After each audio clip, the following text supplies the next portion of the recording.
کیا ایک طاقتور ریاست اپنی طاقت جنگ سے نہیں بلکہ اپنی معیشت کے آہستہ آہستہ کمزور ہونے سے کھو دیتی ہے؟ شروع میں یہ بات واضح رکھنی ضروری ہے کہ طاقت صرف ہتھیار یا اثر و رسوخ سے نہیں چلتی، بلکہ ایک خاموش بنیاد ہوتی ہے جو وقت کے ساتھ سب کچھ سہارا دیتی ہے، اور جب یہی بنیاد آہستہ آہستہ کمزور ہونا شروع ہو جائے تو اوپر کڑی پوری طاقت بظاہر قائم رہتے ہوئی بھی اندر سے کھوکھلی ہونے لگتی ہے۔ معیشت کی بنیاد آہستہ کیوں کمزور ہونا شروع ہوتی ہے؟ جب ایک ریاست لمبے عرصے تک مسلسل ترقی کے بعد اس مقام پر پہنچ جاتی ہے جہاں وہ خود کو مکمل طور پر مستحکم سمجھنے لگتی ہے تو اسی لمحے سے اس کی معیشت کے اندر ایک آہستہ مگر گہرا بدلاؤ شروع ہو جاتا ہے، کیونکہ جیسے ہی خطرے کا احساس کم ہوتا ہے ویسی ہی نئی سرمایہ کاری کی رفتار کم ہونے لگتی ہے، نجی شعبہ بھی محتاط ہونے کے بجائے آرام دہ ہو جاتا ہے، اور ریاستی پالیسیاں بھی جدت کے بجائے تسلسل پر زیادہ انحصار کرنے لگتی ہے، جس کے نتیجے میں پیداوار کی رفتار آہستہ آہستہ سست پڑنے لگتی ہے اور معیشت وہی پرانے ڈھانچے اور کامیابیوں کے سہارے چلتی رہتی ہے۔ یہ عمل بظاہر مستحکم دکھائی دیتا ہے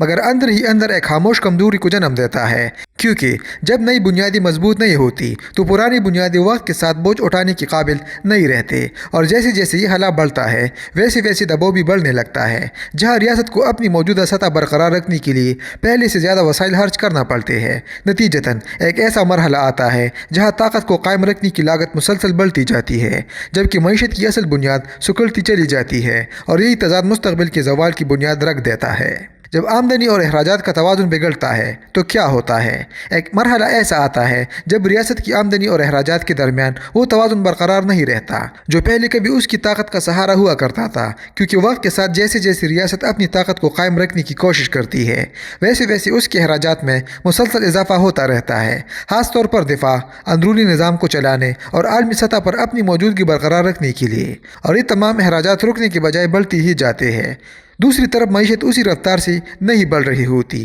نئی آمدنی کے ذرائع محدود ہو جاتے ہیں اور پیداوار میں وہ وسعت نہیں آتی جو ان بڑھتی ہوئی اخراجات کو سہارا دے سکے، جس کے نتیجے میں ایک مستقل دباؤ پیدا ہوتا ہے۔ اس دباؤ کو سنبھالنے کے لیے ریاست عارضی حل اختیار کرتی ہے، جیسے قرض لینا، ٹیکس بڑھانا یا مالیاتی نظام میں تبدیلیاں کرنا، جو وقتی طور پر حالات کو پر تو کر دیتے ہیں مگر اصل مسئلے کو مزید گہرا کر دیتے ہیں، کیونکہ ان اقدامات سے معیشت پر بوجھ بڑھتا جاتا ہے۔ یوں ایک ایسا چکر شروع ہو جاتا ہے جہاں اخراجات کو سہارا دینے کے لیے کی گئی فیصلے خود معیشت کو کمزور کر دیتے ہیں، اور نتیجتاً طاقت کا پورا ڈھانچہ اپنی ہی بنیاد کو نقصان پہنچاتے ہوئے آہستہ آہستہ غیر مستحکم ہونے لگتا ہے۔ کیا پرانا معاشی ماڈل خود ایک مسئلہ بن جاتا ہے؟ جب ایک ریاست کا معاشی نظام کسی خاص دور میں غیر معمولی کامیابی حاصل کر لیتا ہے تو ابتدا میں یہی نظام اس کی طاقت کی سب سے بڑی بنیاد بن جاتا ہے، مگر وقت کے ساتھ یہی کامیابی ایک چھپی ہوئی رکاوٹ میں بدلنے لگتی ہے، کیونکہ ادارے، پالیسیاں اور طاقتور مفادات اسی پرانے ڈھانچے کے ساتھ اس قدر جڑ جاتے ہیں کہ وہ کسی بھی نئی تبدیلی کو آسانی سے قبول نہیں کرتے۔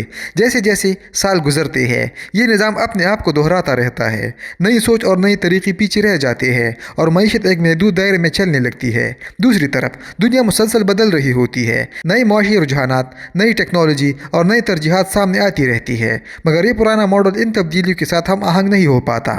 جس سے دباؤ بڑھنے لگتا ہے۔ یہ دباؤ فوری طور پر نظر نہیں آتا مگر آہستہ آہستہ کارکردگی کم ہونے لگتی ہے، فیصلے سست ہو جاتے ہیں اور نظام اپنی ہی رفتار کو برقرار رکھنے میں مشکل محسوس کرتا ہے۔ نتیجتاً وہی نظام جو کبھی طاقت کا ذریعہ تھا اب بوجھ بننے لگتا ہے اور معیشت اپنی ہی کامیابی کے وزن تلے دب کر آہستہ آہستہ کمزور اور غیر مؤثر ہوتی جاتی ہے۔ کیا عالمی پھیلاؤ معیشت پر بوجھ بن جاتا ہے؟ جب ایک طاقتور ریاست اپنی موجودگی کو مختلف خطوں تک پھیلاتی ہے تو ابتدا میں یہ قدم اس کے اثر و رسوخ کو مضبوط کرتا ہے، کیونکہ نئی جگہوں پر رسائی اسے زیادہ مواقع اور کنٹرول فراہم کرتی ہے، مگر وقت کے ساتھ یہی پھیلاؤ ایک مستقل ذمہ داری میں بدلنے لگتا ہے۔ ہر علاقے میں اپنی موجودگی برقرار رکھنے کے لیے نہ صرف مالی وسائل درکار ہوتے ہیں بلکہ انتظامی توجہ، انسانی قوت اور مسلسل نگرانی بھی ضروری ہوتی ہے، اور یہ سب کچھ ایک طویل عرصے تک جاری رکھنا آسان نہیں رہتا۔ جیسے جیسے سال گزرتے ہیں اور معیشت کی رفتار پہلے جیسی نہیں رہتی ویسے ویسے ہی عالمی ذمہ داریاں ایک اضافی دباؤ پیدا کرنے لگتی ہے، کیونکہ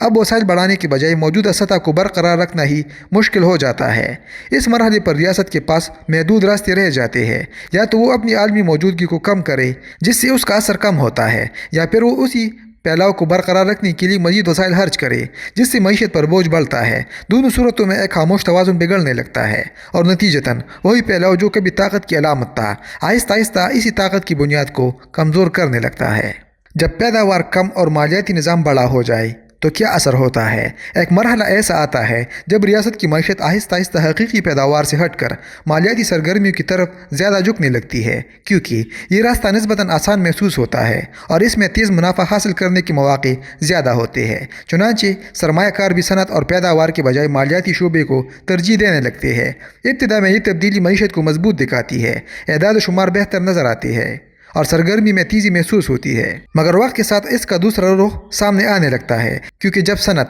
مینوفیکچرنگ اور حقیقی پیداوار کو نظر انداز کیا جاتا ہے تو معیشت کی اصل بنیاد کمزور ہونے لگتی ہے۔ جیسے جیسے یہ بنیاد سکڑتی ہے ویسے ویسے دباؤ بڑھتا ہے، کیونکہ مالیاتی نظام خود اپنی بقا کے لیے اسی حقیقی معیشت پر انحصار کرتا ہے جسے وہ پیچھے چھوڑ چکا ہوتا ہے۔ اس طرح ایک اندرونی تضاد پیدا ہو جاتا ہے جہاں اوپر سے معیشت مضبوط اور فعال دکھائی دیتی ہے مگر نیچے سے اس کی جڑیں کمزور ہو چکی ہوتی ہے۔ نتیجتاً ایک ایسا عدم توازن جنم لیتا ہے جو وقت کے ساتھ مزید گہرا ہوتا جاتا ہے اور آخرکار یہی پوشیدہ کمزوری بڑے معاشی مسائل کی شکل اختیار کر لیتی ہے۔ کیا اندرونی عدم مساوات معیشت کو خاموشی سے کھوکھلا کرتی ہے؟ جب کسی ریاست میں دولت اور وسائل آہستہ آہستہ چند محسوس طبقات تک محدود ہونا شروع ہو جاتے ہیں تو ابتدا میں یہ فرق زیادہ نمایاں محسوس نہیں ہوتا، کیونکہ اوپر کی سطح پر معاشی سرگرمی جاری رہتی ہے اور ترقی کا تاثر بھی برقرار رہتا ہے، مگر وقت کے ساتھ اس کا اثر نیچے تک پھیلنے لگتا ہے۔ وسیع آبادی کی خریداری کی طاقت کم ہونے لگتی ہے، روزمرہ کی معیشت سست پڑ جاتی ہے اور چھوٹے کاروبار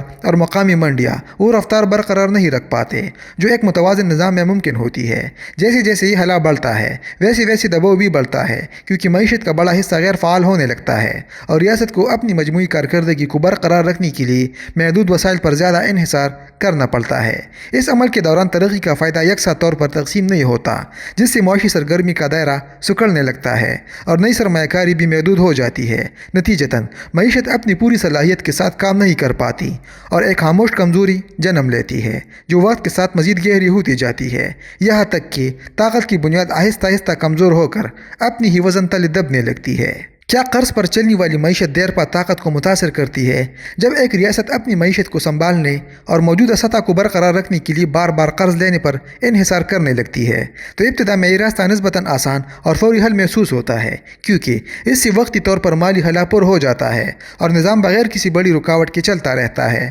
مگر جیسے جیسے وقت گزرتا ہے ویسے ویسے یہ قرض ایک مستقل بوجھ میں تبدیل ہونے لگتا ہے، کیونکہ ہر نیا قرض اپنے ساتھ سود اور ادائیگی کی نئی ذمہ داریاں لے کر آتا ہے اور یوں ریاست کے اخراجات میں خاموشی سے اضافہ ہوتا رہتا ہے۔ جب یہ عمل لمبے عرصے تک جاری رہے تو دباؤ اس حد تک بڑھ جاتا ہے کہ ریاست کے وسائل کا بڑا حصہ صرف پرانے قرض اور اس کی سود کی ادائیگی میں خرچ ہونے لگتا ہے، جس سے ترقیاتی منصوبوں، نئی سرمایہ کاری اور معیشت کو مضبوط کرنے کی اقدامات کے لیے گنجائش کم ہو جاتی ہے۔ اس مرحلے پر معیشت ایک ایسے دائرے میں پھنس جاتی ہے جہاں نئے وسائل پیدا کرنے کے بجائے پرانے بوجھ کو سنبھالنا ہی ترجیح بن جاتا ہے۔ نتیجتاً نہ صرف ترقی کی رفتار سست پڑ جاتی ہے بلکہ طاقت کی بنیاد بھی آہستہ آہستہ کمزور ہو کر ایک محدود اور غیر لچکدار نظام میں تبدیل ہونے لگتی ہے۔ جب معیشت کمزور ہو جائے تو طاقت کتنی دیر قائم رہ سکتی ہے؟ ایک مرحلہ ایسا آتا ہے جہاں ریاست بظاہر پوری دنیا کے سامنے ایک مضبوط اور بااثر طاقت کے طور پر کڑی نظر آتی ہے، مگر اندرونی طور پر اس کی معیشت اس طاقت کو سہارا دینے کی صلاحیت کھونے لگتی ہے،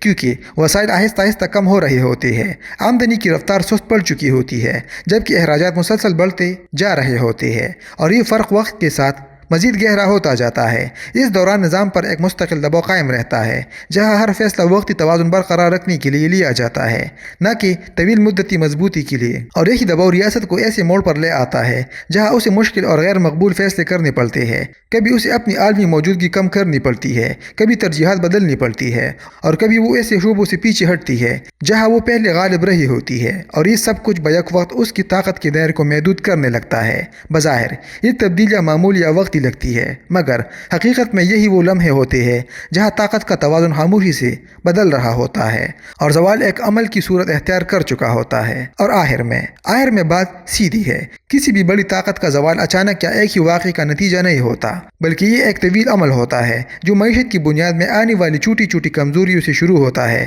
جو وقت کے ساتھ جڑ پکڑتی ہے اور آہستہ آہستہ پوری نظام کو متاثر کرتی ہے۔ جب یہ کمزوریاں مسلسل نظر انداز ہوتی رہتی ہے تو وہ ایک ایسے مقام تک پہنچ جاتی ہے جہاں ان کو سنبھالنا مشکل ہو جاتا ہے، اور پھر اوپر کڑی طاقت چاہے وہ کتنی ہی مضبوط کیوں نہ دکھائی دے، اپنی بنیاد کے بغیر زیادہ دیر تک قائم نہیں رہ سکتی، کیونکہ اصل استحکام ہمیشہ نیچے سے آتا ہے، اور جب وہی بنیاد کمزور ہو جائے تو زوال صرف وقت کی بات رہ جاتا ہے۔